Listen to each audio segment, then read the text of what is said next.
Boa noite, aqui é o Nelson Job, atrator dos Transaberes. Estamos aqui com mais uma live Transaberes. Hoje o tema é bruxaria deleuziana. Esse foi um dos temas mais...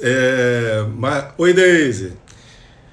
Hoje foi um dos temas mais pedidos por vocês na enquete que a gente fez. E estamos aqui, então, com a bruxaria deleuziana. Lembrando que a gente, para aquecer, nós fizemos uma lista de músicas bruxaria deleuziana no Spotify, né? Bom, então, seguindo aí o nosso costume, a gente vou fazer aqui dar umas pequenas dicas culturais, mas nesse clima aí da bruxaria deleuziana. Boa noite, Diva!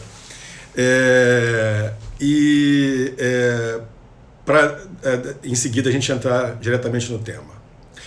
Queria, então, entrando no clima da bruxaria deleuziana, eu queria falar um pouquinho de algumas histórias em quadrinhos afins. A primeira, o Wallace Lopes vai entrar quinta-feira, 19 horas, só no Instagram. Vou falar disso mais tarde. Primeira menção honrosa é o Hellblazer. Gente, eu sei que vai invertido aí para vocês, infelizmente. mas é bom mostrar a capa. Acho que vocês preferem, né, quando a gente mostra a capa. É mais divertido. Tá? Hellblazer é a história em quadrinho de um personagem que é o John Constantine. John Constantine foi criado pelo Alan Moore. Alan Moore é o cara que fez o Watchmen e criou as histórias do Watchmen, um dos maiores escritores de história em quadrinho de todos os tempos.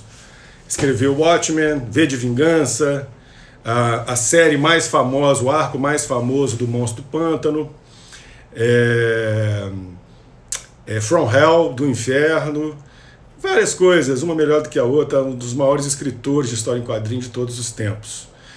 Bom, ele criou o John Constantine num personagem secundário nessa série de várias histórias que ele escreveu do Monstro do Pântano. Mas aí o personagem ganhou vida própria e foram 300 edições dessa Hellblazer. Depois a DC colocou no universo normal dela, porque estava antes no selo Vértigo. O selo Vértigo é maravilhoso, porque é um selo mais autoral, mais adulto e tal. Depois que entrou para a linha da DC normal, aí virou essa coisinha de lutar contra monstro, do mês, aí perdeu a graça. Porque eles estudaram bruxaria mesmo, os autores, a maioria deles. Não é que nem, por exemplo, o Doutor Estranho. Eu adoro o filme, para mim é o melhor filme da Marvel. Mas as histórias em quadrinhos do Doutor Estranho deixam muito a desejar, a magia fica muito estereotipada. No Hellblazer, John Constantine, não. O buraco é mais embaixo. Mas essa é só uma menção honrosa. Outra menção honrosa é Os Invisíveis, que é uma série fechada em 9 TPs, né, em 9 encadernações, escrita pelo grande Grant Morrison. Também Grant Morrison, um dos grandes escritores de histórias em quadrinhos de hoje em dia. Né? Os Invisíveis é um grupo de pessoas que estudam misticismo, etc., e estão combatendo os arcontes, que é uma referência, inclusive, ao gnosticismo. A gente um dia tem que tirar uma live só para comentar essas coisas de quadrinho e esoterismo, etc., que é um universo à parte. Mas Os Invisíveis têm muita referência, e o Grant Morrison é um grande estudioso da magia do caos. Já escreveu um livro sobre magia do caos e fez o sigilo, daqui a pouco a gente vai falar sobre essa questão do sigilo na magia do caos, fez um sigilo para o gibi não ser cancelado e funcionou. Uma história bem curiosa.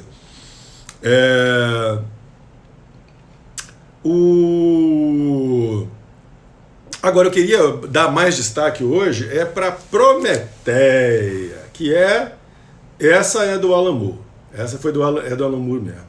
E o artista é esse J.H. Williams III. Isso aqui é uma obra-prima, um dos melhores quadrinhos do Alan Moore. E tem uma coisa, né? Aqui ele foi fundo nos estudos dele de esoterismo, magia, etc.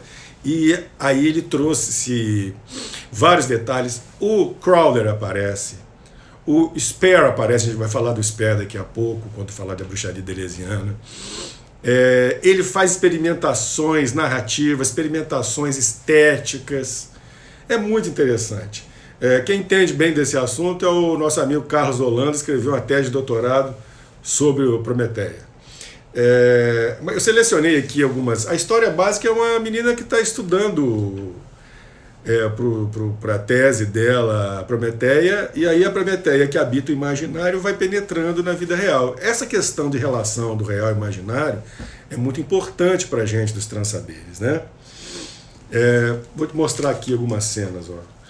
Aqui, cena, digamos, de amor. Não é bem de amor, não. É mais de cópula.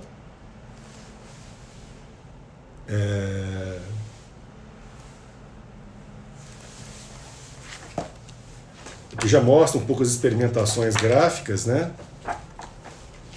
Essa aqui é bem legal, ó. Vejam que é um infinito. Tá vendo? Dá para ver aí? Um infinito. Ela percorrendo o atemporal junto com a amiga dela. Essa aqui é uma das cenas mais emblemáticas do quadrinho. Aqui no Brasil está lançado completo, está em catálogo pela Panini, tá? Esse é o primeiro encadernado. Eu agora vou mostrar o segundo.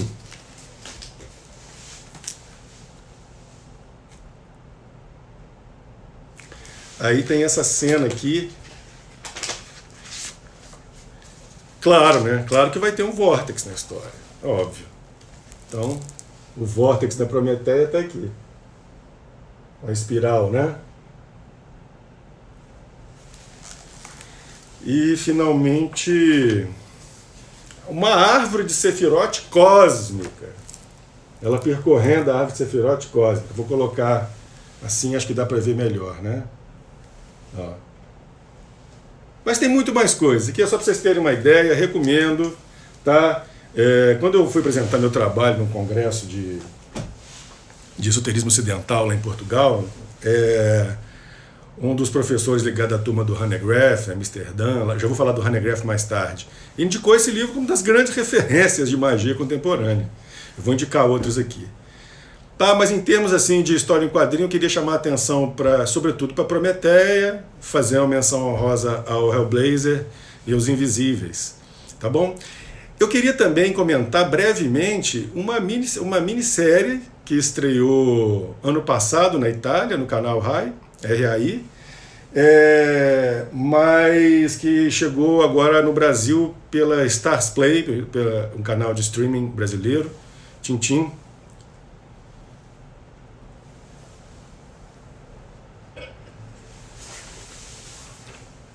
Que é O Nome da Rosa.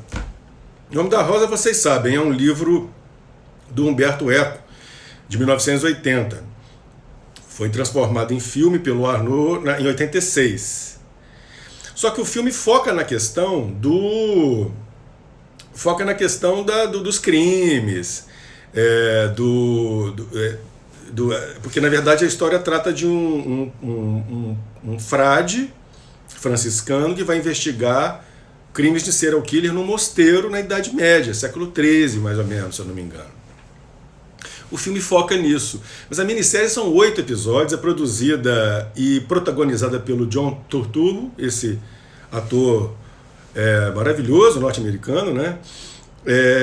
E aí, como são 8 episódios, de quase 1 hora cada um, aí a minissérie tem tempo de passar por algumas nuances da história. Por exemplo, a competição, a discussão teológica entre franciscanos e outras escolas dentro da igreja, né? E claro, os franciscanos querendo promulgar o voto de pobreza, que Cristo era pobre, etc. E a igreja, em geral, o Papa querendo ganhar o tchururu deles ali. É a questão também, claro, da misoginia na igreja, a questão da bruxaria, a questão do poder, etc. Então, a minissérie... o filme é mais entretenimento e a minissérie ela é barata, tem alguns cenários, uns efeitos assim que não são tão elaborados, mas assim, se você quiser sacar um pouco essa discussão do interior da igreja na Idade Média, vale a pena, e a história é bem interessante porque ele joga com isso, né? O protagonista se chama William de Baskerville, que é uma referência ao Sherlock Holmes, os cães de Baskerville. Então, e o rapaz que ajuda, o William de Baskerville, que é o John Turturro que faz o papel, é um rapaz chamado Adso, que é uma referência provavelmente ao Watson, do Sherlock Holmes. Então, tem toda essa pegada, uma brincadeira com o pós-modernismo, né, porque o Humberto Eco não é tão adepto a isso, de pegar uma estrutura de serial killer contemporânea e jogar na Idade Média. Então, assim, não é maravilhosa, mas se você está querendo uma referência para você se divertir e poder entender um pouquinho mais e sacar das coisas da Idade Média e se divertir um pouquinho, recomendo O Nome da Rosa minissérie, tá? Bom, dito isso, vamos entrar no tema da bruxaria deleuziana.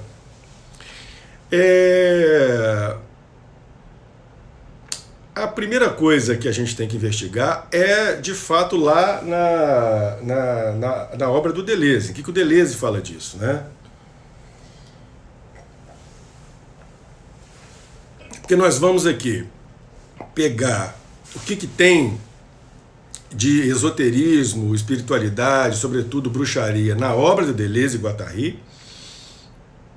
Depois vamos pegar autores que comentaram isso.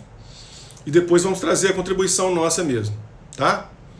Então, assim, no Mil Platôs, que é um livro do Deleuze com Guattari, o meu preferido, eu acho que é uma obra-prima, uma das grandes obras-primas da filosofia do século XX, nesse platô, Devir Imperceptível e Devir Animal, tem um subtítulo que fica se repetindo ao longo do capítulo, ao longo do platô, que é Nós os Bruxos. Nós os Bruxos. Eles vão falar de aliança demoníaca, vão falar de Lovecraft, de H.P. Lovecraft. E no platô anterior, o terceiro platô, o quarto platô, se eu não me engano, que é o Como Criar para Si um Corpo Sem Órgãos, Deleuze e Guattari já fazem uma relação do corpo sem órgãos com a yoga. No que é filosofia, eles fazem uma relação do conceito de plano de imanência, que é esse zero positivo, né? Esse ponto da onde tudo emerge na filosofia dele, que é criado pela criação de conceitos, onde os conceitos se encontram. A soma de todos os corpos sem órgãos forma um plano de imanência, que negocia muito com o conceito de substância em Spinoza, que é Deus em Spinoza, né? Ou pelo menos a natureza naturante é Deus, né? Substância é Deus, né? A nossa proposta de exercício em vórtex, a nossa criação de uma prática meditativa que converge a autoinquirição indiana com o estado vibracional ocidental, a gente pode considerar uma criação de corpo sem órgãos, né? O exercício em vórtex.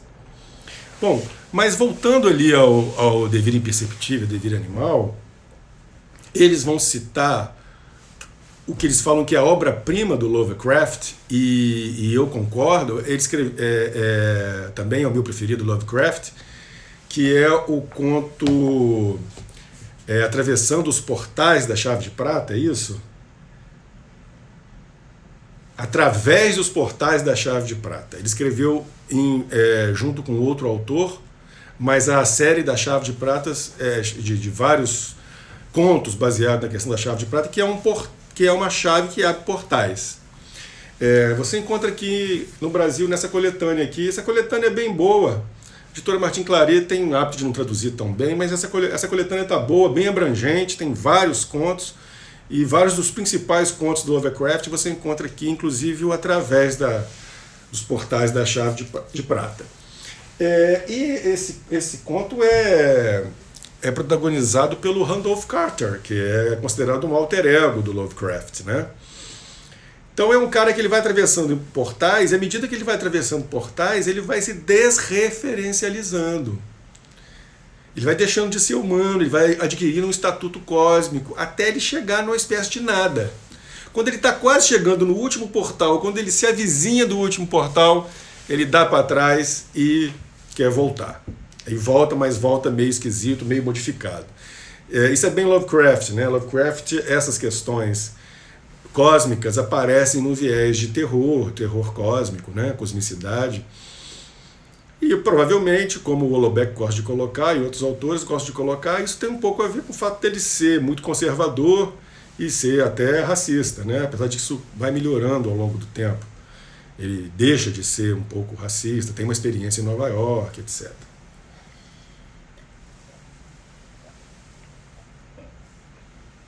Mas aí, Deleuze e Guattari jogam muita luz nesse conto. E é muito interessante, porque é um conto que tergiversa a questão da iluminação, da pessoa se tornar um com tudo que existe. Spinoza fala disso com todas as letras quando ele fala da beatitude, ou da liberdade, né? Tudo que o Spinoza quer, bons encontros, alegria, aumento de potência, e liberdade. E liberdade é se tornar um com tudo que existe. Mas quando o Deleuze comenta isso, o Deleuze fala assim, esse terceiro gênero, que é a intuição, que é a liberdade, é algo muito misterioso, né? Então Deleuze vai visitar a literatura para ajudar nesses temas e tudo, e Lovecraft ajuda muito.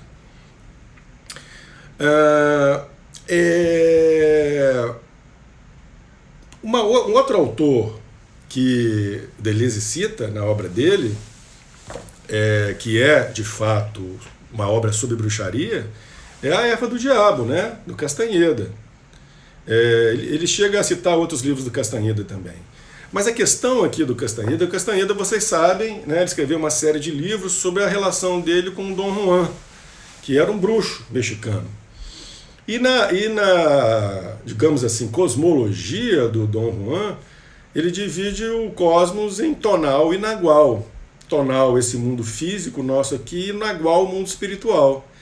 Deleuze cita isso, e é importante mostrar que isso é muito semelhante, tem uma ressonância intensa com os conceitos do Bergson, né? De atual, semelhante ao tonal, e o virtual, semelhante ao nagual. Então aí dá muito samba. Tá? Dá muito samba a gente poder falar disso, poder relacionar Castanheda com Bergson. Eu fiz isso na minha tese de doutorado, que é a Ontologia Onírica. Esse aqui é o meu primeiro livro, né? Confluências entre magia, filosofia, ciência e arte, Ontologia Onírica. A gente vai falar mais disso semana que vem, mas na Ontologia Onírica, o que eu fiz? Eu peguei os princípios herméticos, 7 conceitos mais importantes da filosofia da diferença do Deleuze, com 7 funções na física moderna, e fiz uma relação. Essa tese foi defendida em 2012. 2012 é um ano que foi lançado 2 livros importantíssimos para o nosso papo aqui hoje, que é o livro do Hanegraaff e um livro do Joshua Hammer. Daqui a pouquinho a gente vai falar deles. Mas eu lancei o livro, a tese foi em 2012 e o livro foi em 2013. E claro, né, para a gente chegar no livro, eu já começo a falar do Vórtex, mas o Vórtex está muito incipiente. O Vórtex vai ganhar todo o seu esplendor no livro que eu lancei este ano, né? Vórtex, modulações na unidade dinâmica. Aí já é um uso a partir da bruxaria deleuziana. A bruxaria deleuziana já está mastigada, e aí a gente cria a partir dela, que aí é o nosso livro Vórtex, aí tem esses conceitos de anarquia sagrada, unidade dinâmica, tem a criação do exercício em Vórtex. Diego, esse vídeo vai ficar salvo no Facebook, no Instagram, no IGTV, e também no YouTube, tá? Pode ficar tranquilo. Bom, esse aqui é o livro do Hanegraaff. Esoterismo e Academia. Olha, gente, Quem quer discutir esoterismo com consistência hoje em dia, dialogar com a academia, ou produzir artigos consistentes, eu recomendo dialogar com essa obra-prima aqui.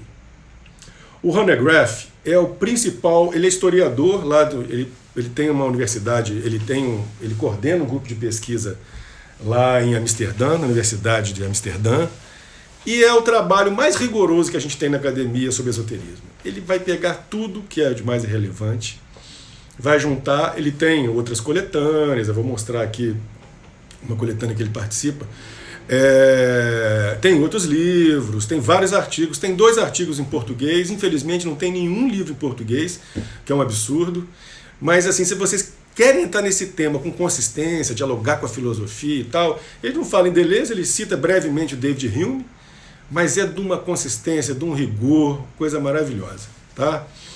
Então, se vocês querem discutir com esse tema, recomendo lerem o Hanegraaff. Um dia a gente fala mais dele aí.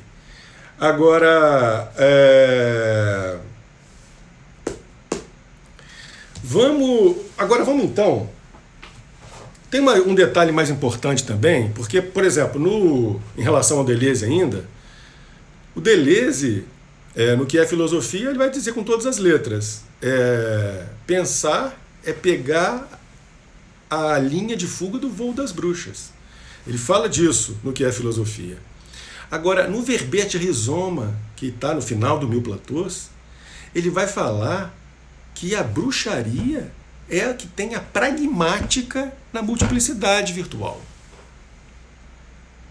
Quem estudou Deleuze, e sobretudo Deleuze via Bergson via Deleuze, vai ver que a multiplicidade virtual é algo fundamental, é importantíssimo para a filosofia da Deleuze. Vai dizer, quem saca de virtual, de multiplicidade virtual, é a bruxaria. Tá? Está lá, no Mil Platôs com todas as letras. Tá bom? Mas vamos investigar um pouquinho a bibliografia do Deleuze. Tá? Vamos pegar o bom e velho Spinoza. Spinoza, gente, o pessoal fala que ele é ateu e tal, mas é importante lembrar aqui que na carta 43, que ele escreveu por Jacob Osten, ele fala assim com todas as letras, assim, eu não estou abdicando de Deus. Eu tenho uma necessidade inelutável da natureza de Deus. Isso está na carta 43, aqui nas correspondências, foram publicadas no Brasil. Tá? Então o Spinoza, que fala de Deus o tempo todo na ética, não é esse papo de que ele estava na década do século XVII, ele tinha que falar de Deus. Não. Ele está falando de Deus mesmo, mas é um Deus imanente, um Deus dele. E é um Deus que dialoga com o paganismo, um Deus que dialoga com a bruxaria. É imanente, está na natureza. Né? Então, se Deleuze está mexendo com Spinoza, ele está mexendo com essas forças. Não tem jeito.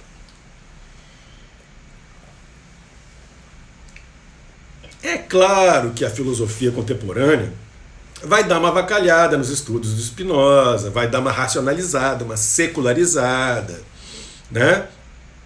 Mas Spinoza está querendo falar de Deus, do jeito dele, tá? Não é uma pegadinha para despistar a Inquisição, nem nada disso não. Tanto que a ética ele não lançou em vida, ele lançou póstumo, né? Bom, outro cara é Bergson, né, gente? Eu estou mostrando para vocês aqui um livrinho chamado Energia Espiritual.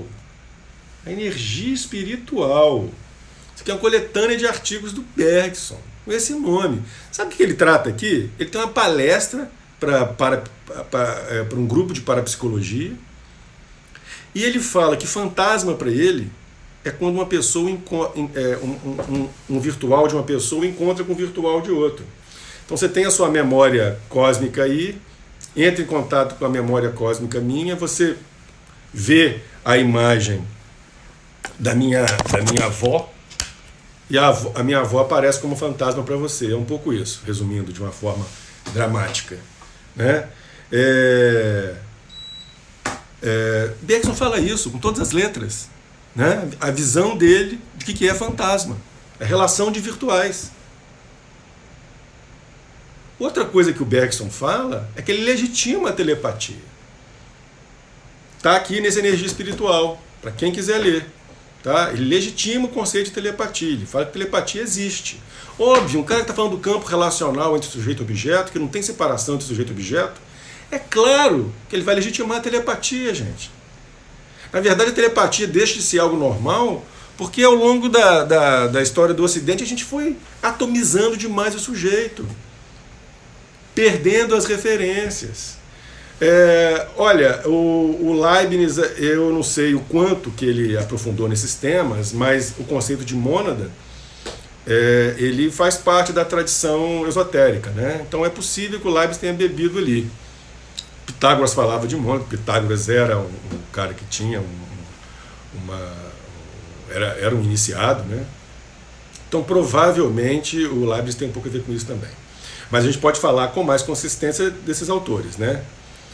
Aqui nesse livro, o último livro do Bergson, As Duas Fontes da Moral e da Religião, gente, é um livro sobre mística. O tema do Bergson nesse livro é mística.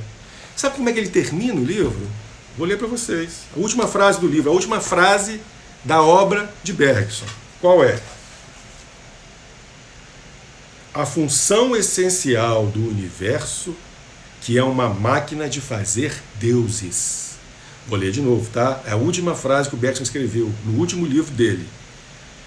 A função essencial do universo, que é uma máquina de fazer deuses.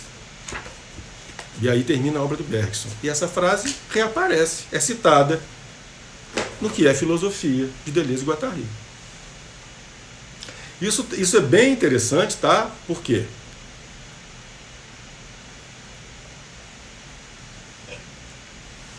Porque é um deslocamento sutil, mas que é uma diferença sutil, no entanto radical, entre Spinoza e Bergson.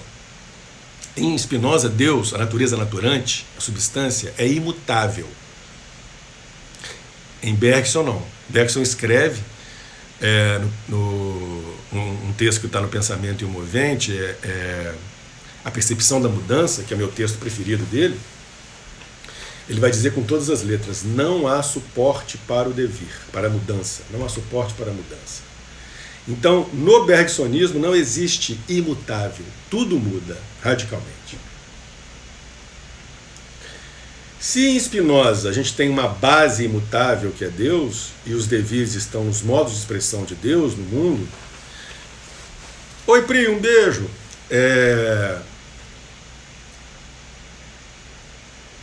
Em Bergson não. Em Bergson não há nada imutável no universo, no cosmos. Como é que a gente se entende então? A gente se entende por ressonância. Eu já falei isso aqui, né? Ressonância, grosso modo, o Bergson dá um maravilhoso exemplo dos trens em movimento.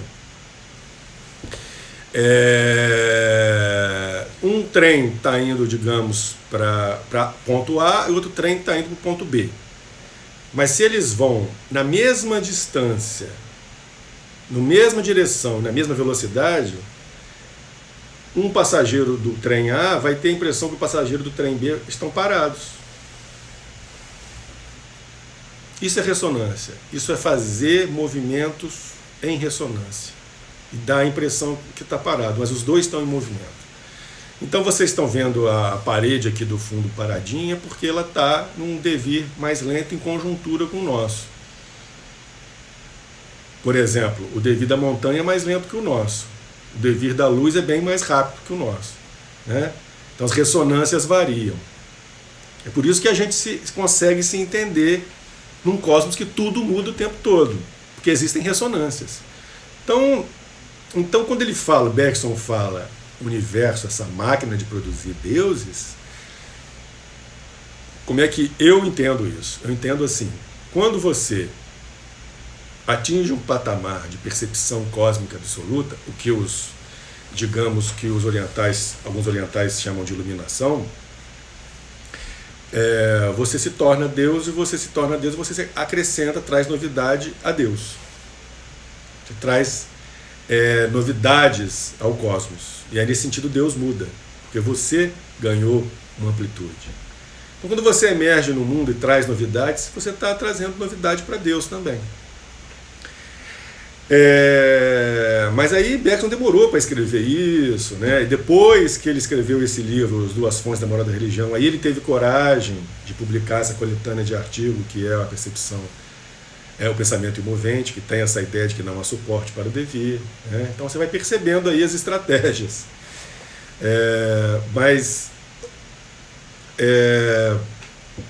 Então, em Bergson, ele advoga um puro devir sem nenhuma imutabilidade. Tá? E aí há um pequeno deslocamento em relação a Spinoza. Tá bom, então agora vamos tratar dos autores que trataram desse tema da relação de Deleuze com a espiritualidade, a bruxaria.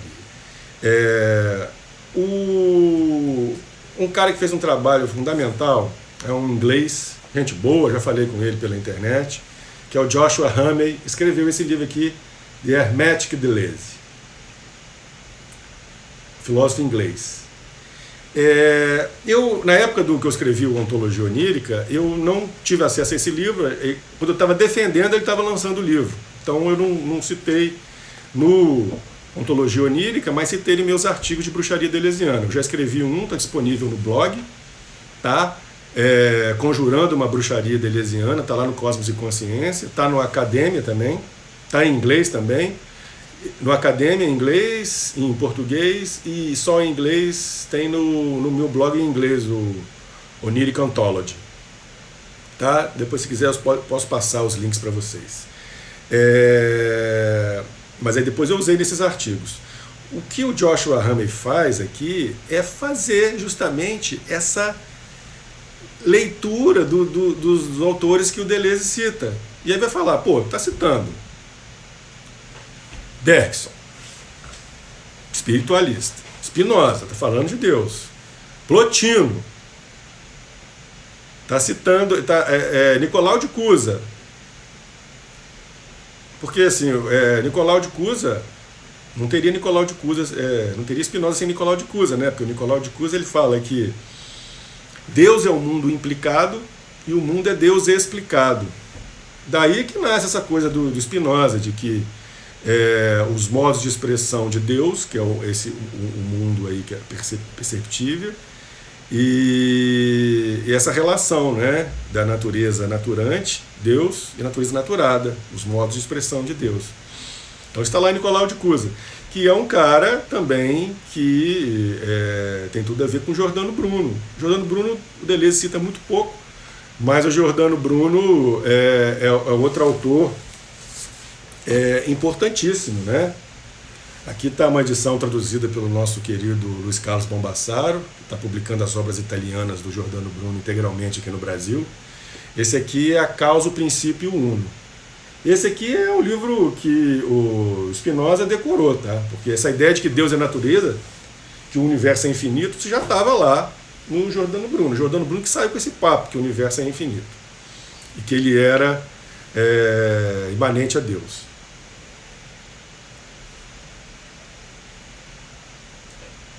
O que é diferente é que em Giordano Bruno ainda o universo não estava em devir, né? O universo estava parado. Mas ali Spinoza bebeu muito nessa fonte. Um outro autor aí, que é muito importante, que o Deleuze cita algumas vezes ao longo da obra, é o Plotino, né? Aqui também está uma tradução de outro amigo querido, que é do Baracá Júnior, lá de Porto Alegre, que ele traduziu e comentou esse texto aqui do Plotino, que é o da Eneida 3, né? O capítulo 8, sobre a natureza, a contemplação e o uno. Melhor tradutor de Plotino disparado do Brasil, podem confiar, que é difícil traduzir Plotino, né? Afinal de contas, ele escreveu tudo depois de um êxtase místico, então não era nada mole traduzir Plotino. E tem outras traduções, mas igual a do Baracá não tem. Grande abraço aí. Bom, a grande influência, Plotino influenciou tremendamente o hermetismo. Aqui está a tradução, uma das traduções brasileiras do Corpus Herméticos, que é a coletânea de textos medievais herméticos, né? Aí você vai ler, gente, os corpos herméticos, vai ter imanência, vai ter relação de micro e macro, que tem a ver com mônada, com fractal. O princípio de mentalismo tem tudo a ver com a imanência lá do Spinoza. Tem um monte de relação, né? O princípio de duplicidade com a ressonância. O meu Ontologia Onírica foi grande parte dele relacionando a filosofia do Deleuze com o hermetismo, né? Então Deleuze não cita hermetismo, mas cita o Plotino, que é o berço filosófico ali do hermetismo, né? É claro que o hermetismo tem influências lá do Egito Antigo, mas o Plotino ele era egípcio, né? A filosofia dele é uma filosofia meio egípcia, meio influenciada pelo mundo helênico, que ele vivia, né? Mas no Egito. Escrevia em grego, né? Plotino era o xodó do Bergson, tá? Diga-se de passagem. Você vai pegar o livro de filosofia, as aulas de filosofia grega do Bergson, ele está muito mais falando de Plotino do que de Platão e Aristóteles, por exemplo. Claro, né? É muito mais divertido.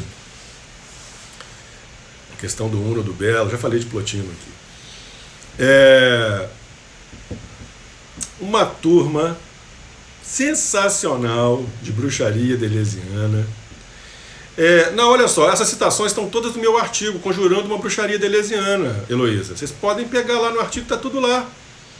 Vou fazer o seguinte, assim que eu acabar a live eu vou postar o artigo de novo, mas você pega no Cosmos e Consciência, Conjurando uma Bruxaria Deleuziana, Nelson Job, está tudo lá, tudo citadinho lá, bonitinho. Claro que no livro Vórtex, Modulações da Unidade Dinâmica, esses temas estão muito amadurecidos, desdobrados, e são criados conceitos e práticas a partir dessas ideias, dessas influências, né? Mas se você quiser saber o que Deleuze disse e os autores que pensaram isso na relação de Deleuze com o esoterismo, tá tudo lá. Turma, coletivo de bruxaria deleuziana argentino, anterior a essa turma toda aí, anterior a mim, ao Joshua Hammer lá da Inglaterra. Estou falando do coletivo Halógena, Estación Halógena. Esse livro se chama justamente Nosotros, los Brujos, que é essa frase do Deleuze, né? Nós os bruxos, do Mil Platôs. Isso aqui é uma maravilha, isso aqui é divertido, criativo, interessante, bem-humorado, né? Esse livro é bem distribuído lá na Argentina, né? Eu descobri por acaso numa livraria lá, mas tinha em várias livrarias. Uma coletânea de vários autores desse coletivo, Estação Halógena. Aí falam de Philip Dick, de patafísica. Quem organizou foi o Juan Salzano, né? Também uma figura solícita, está aí no Facebook e tal. E um dos artigos é desse meu querido amigo aqui, Lúcio Arrillaga. Escreveu esse livro, tem um artigo nos outros Los Brujos e fez esse livrinho aqui, Não Pensare, le último desidério. Não pensar, o último desejo. E aí ele dialoga muito com a patafísica do Alfred Jarry, né, aquela coisa toda, Alfred Jarry.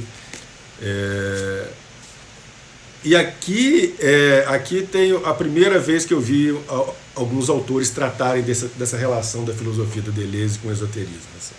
Muitos outros fizeram, eu estou ressaltando aqui os mais importantes, né? O Juan Salzano, que faz parte do Estação Halógena e organizou esse livro Nós Outros Los Brujos, ele fez a tradução desse livro aqui, Deleuze e a Bruxaria. Organizou esse livro também, né?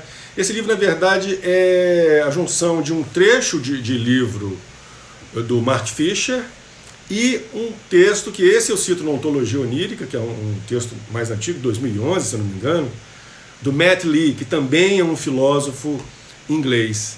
O Matt Lee faz uma relação... O texto do Matt Lee vocês acham na internet em inglês, né? Faz uma relação do Austin Osman Spare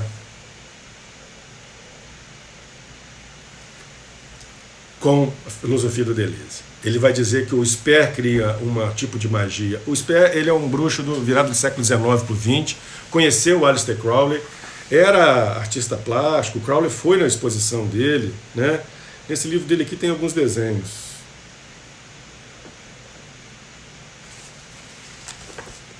Do próprio Sper, né? O Crowley chegou aí na exposição.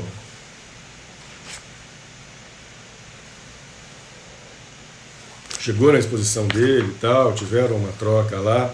O Sper inventou o sigilo e inventou a postura da morte, que é muito usado na magia do caos hoje em dia. Sigilo é uma prática de você pegar o seu desejo, tirar as letras que repetem, organizar num símbolo, entrar em transe, anotar num papel, esquecer aquilo e ver se o desejo se realiza. Quem inventou isso foi o Sper, mas é muito utilizado na magia do caos. Já já a gente fala de magia do caos. Mas o Matt Lee, quando ele vai fazer relação com Deleuze, ele vai dizer que aqui tem uma filosofia sem representação, sem ritualística, que vai direto ao assunto. É super interessante o artigo. Eu não sei se eu concordo com tudo. Mas antes, vamos falar do desdobramento do Sper nos dias de hoje.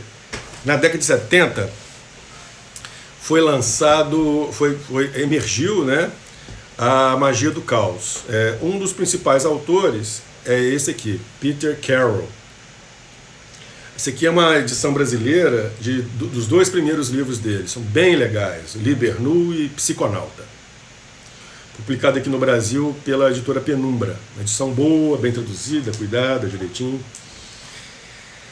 Olha, vou falar para vocês, vocês estão cansados de ver aí as pessoas relacionando mecânica quântica com espiritualidade, né?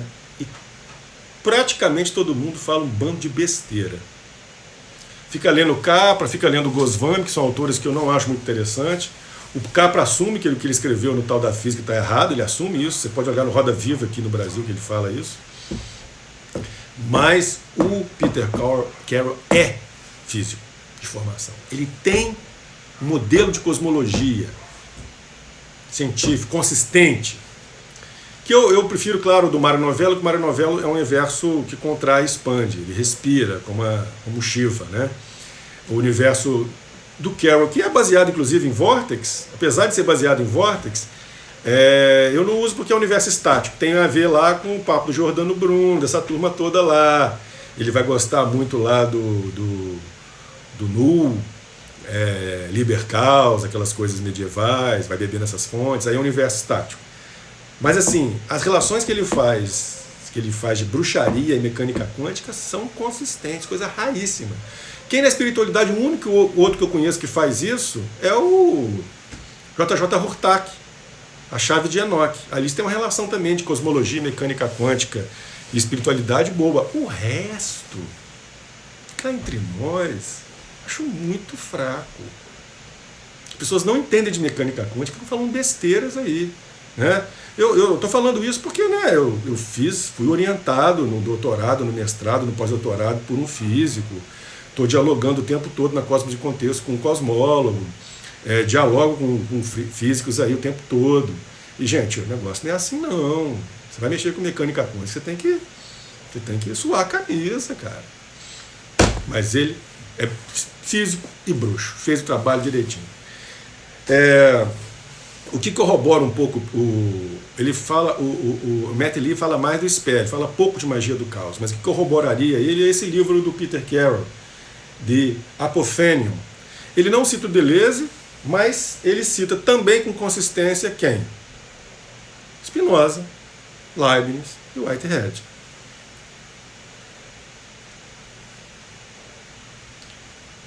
Vai fazer a ponte desses filósofos com a magia do caos, faz com consistência também, tá? Recomendo, The Apophenion, Peter Carroll.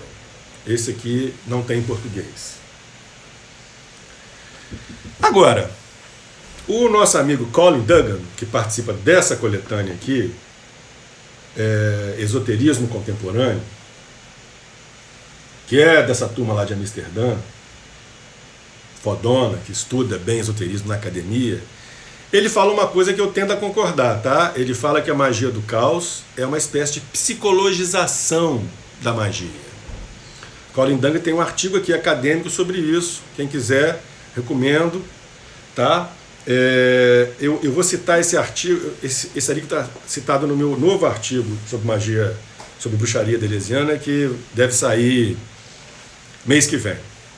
Mas eu acho que vocês encontram no Academia do Colin Dungan, tem esse artigo, tem 2 artigos dele sobre magia do caos, tá? Então acho que vale a pena aí, é uma pesquisa interessante. Tem uma galera que eu conheço aí que faz pesquisa acadêmica sobre magia do caos, galera que está fazendo um trabalho legal. Eu participei de banca de doutorado já sobre magia do caos e antropologia, coisa boa. Então tem que ir atrás desses autores.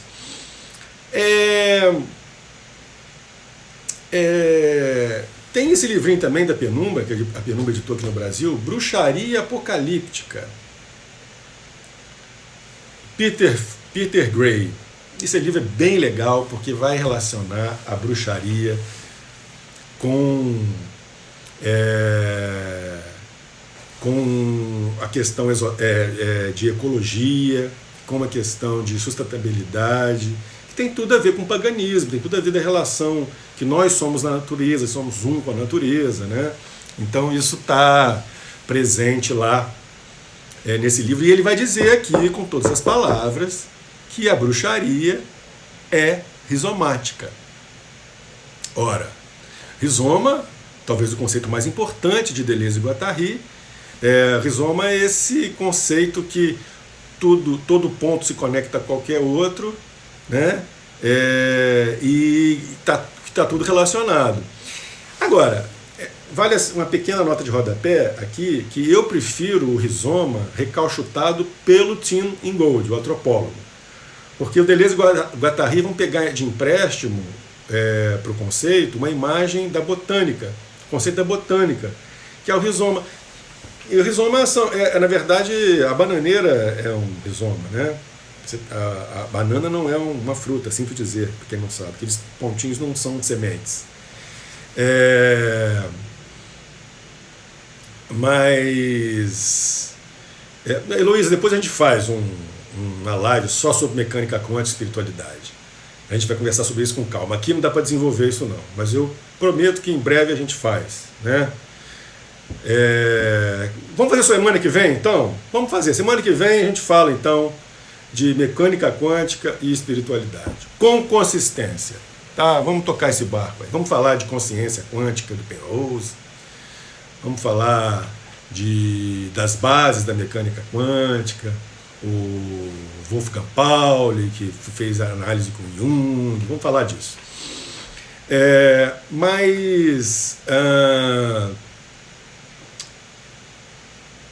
O Tim Ingold, ele falou o seguinte, olha só, a bananeira, o rizoma, é assim, são várias raízes que se misturam e as árvores e as plantas emergem desse bando de raiz misturada que é o rizoma. Então, essas emergências que parecem árvores ficam todas conectadas. O maior problema de bananal no mundo é a praga, que se vem uma praga, por estar interconectado pelo rizoma, a praga dizima o rizoma inteiro, que é o contrário da ideia de Deleuze e Guattari. Deleuze e Guattari justamente fala que se você cortar um pedaço do rizoma, ele se reconecta, né? É parecido um pouco com a ideia de neuroplasticidade, né? Você leva uma porrada na parte da audição, você não consegue ouvir, aí você aproveita as sinapses da visão para conseguir ouvir isso. Essa neuroplasticidade é rizomática. Aí o Ingold, ele é filho de um grande estudioso de fungos, né? O pai dele é um especialista em fungos. Ele vai dizer, a melhor imagem de rizoma é o micélio fúngico. Porque o ser vivo mais antigo da humanidade é o micélio fúngico. Ele está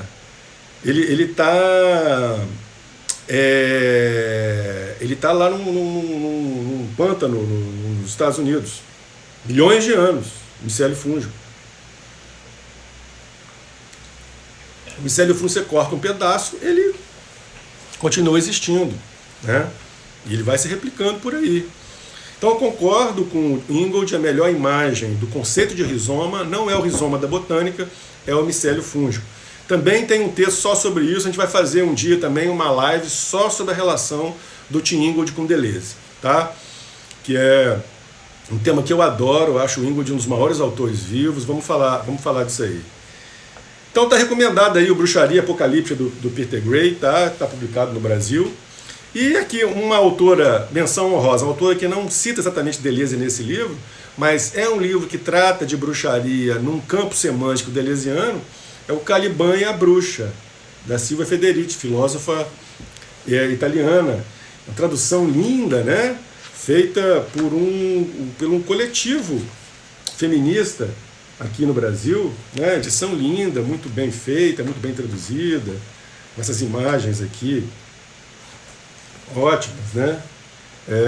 Ela vai questionar, vai dizer que a análise do Marx sobre a relação do trabalho foi muito machista, excluía as mulheres, e vai repensar toda essa relação aí, vai discutir também a questão da bruxaria e relacionando com o feminismo. Ela teve aqui no Brasil, essa edição minha está até autografada por ela, quem trouxe foi esse coletivo, né? E foi o segundo filósofo que eu falei do Matt Lee, fez a relação do Spare com Vinícius editou o Bruxaria Apocalíptica. Parabéns, Vinícius, parabéns, livraço. Vamos ver se a gente lança os outros livros do Peter Carroll aqui no Brasil. Pô, tem um livro dele sobre ciência aí, o Octavian, né? Bem interessante também e tal. E o outro é o Joshua Hamey. Joshua Hamey escreveu o The Hermetic Deleuze. Também muito bom esse livro. Tá bom? Mais alguma pergunta aí que vocês tenham? Então, assim, claro, mais uma vez falando, o objetivo das lives aqui é fazer uma overview, né?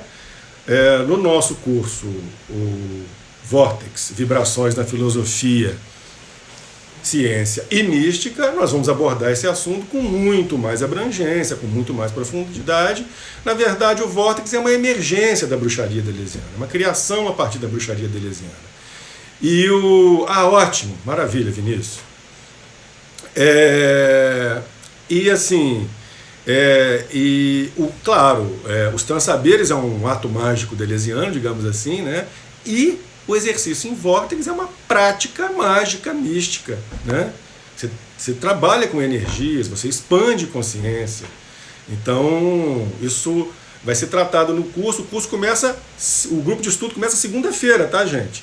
Ainda dá tempo de fazer a inscrição. A gente tem vagas limitadas, porque eu estou me comprometendo a responder todas as perguntas. O curso vão ter 10 aulas, começa segunda-feira agora, no Zoom, de 19 às 21. Quem está no Instagram aí, vai na bio, pega o link lá com todas as informações. Bombassaro gostou da Federici, né? É boa, ela é muito boa mesmo.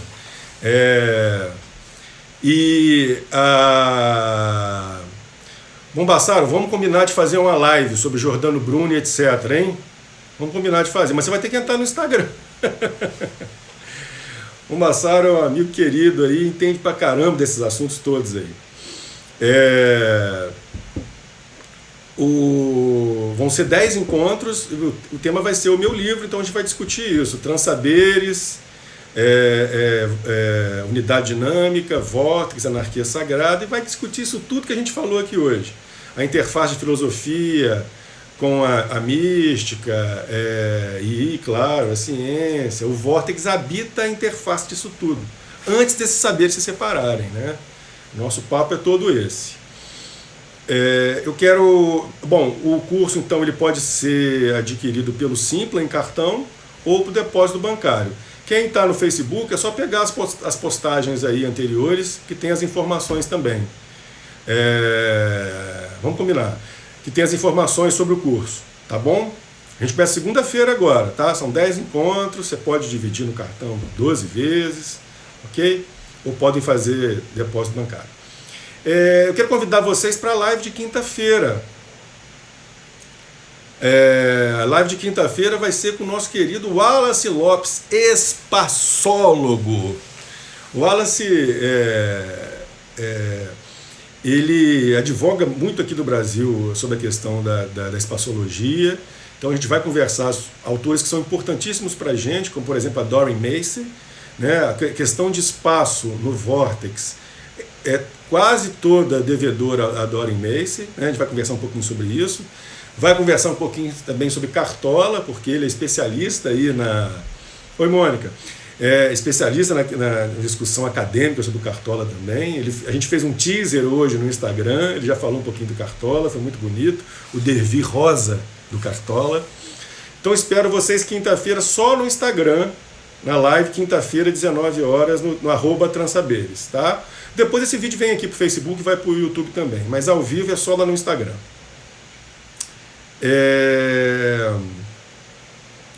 Então, já que vocês pediram e não estava programado, mas então eu vou fazer semana que vem a live de terça-feira, vou fazer sobre mecânica quântica e os transaberes, a relação da mecânica quântica com os outros saberes, mística e filosofia, tá? A gente vai dedicar uma live só para esse tema. Vamos pegar Penrose, vamos pegar o Milo Wolf, vamos dar uma destrinchada nisso aí. Acho que está precisando, tá? Então, gente, aguardo vocês no grupo de estudo. Quem tiver dúvida pode me mandar inbox, e-mail, que eu respondo. Vai começar segunda-feira agora. Está juntando uma galera muito legal. Estamos construindo uma egrégora, uma engenharia cósmica para a Vortexa, nesse grupo de estudo. Estamos juntando uma galera bem legal. Espero vocês lá. E muito obrigado. Eu acho que respondi tudo aqui que eu podia, né? Segunda-feira começa o grupo de estudo. Quinta-feira agora temos a live com o Wallace Lopes. E terça-feira de semana que vem vamos discutir mecânica quântica sobre um aspecto transdisciplinar. Um beijo. Tchau. Muito obrigado.